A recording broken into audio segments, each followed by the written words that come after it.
सूरह माइदा की आयत नंबर 66 में इरशाद फरमाता है कि वलौ अन्नहुम अकामुत तौरात वल इंजील वमा उनजिला इलैहिम मिर रब्बिहिम, कि अगर कायम करते तौरात को, इंजील को और कुरान को, कायम करते यानी अमल करते, कुरान को अपनी जिंदगी का शेवा बनाते, तो फिर क्या होता?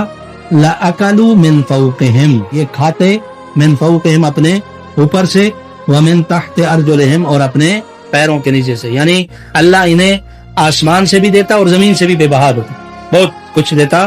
किसको? रिज्क का ज़ामिन अल्लाह किसका बन रहा है? उसका कि जो कुरान को, अल्लाह के कलाम को अपनी जिंदगी का शेवा तरीका बनाएगा।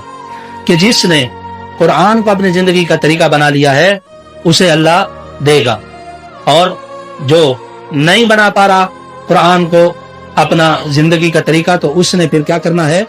फिर उसने अल्लाह के रिज्क को अपने ऊपर हराम समझना है।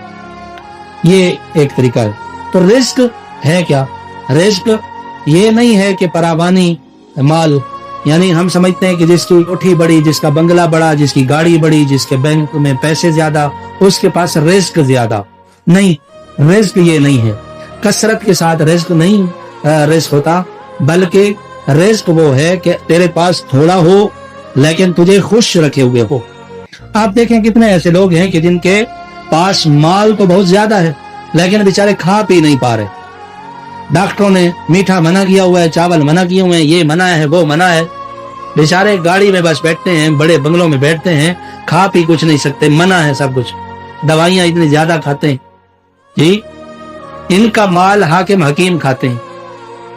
लेकिन एक गरीब को देख लें, आमतौर पर मोटरसाइकिल साइकिल पर चलने वाला इतना खुशबाश अपने घर में खाता पीता चैन से सोता है, और ये माल वाले की नींद ही हराम है, बेचारे को नींद भी नहीं आती, गोलियां खाता है तब जाके कहीं थोड़ा सा इसे सुकून आता है। तो ये रिस्क क्या है?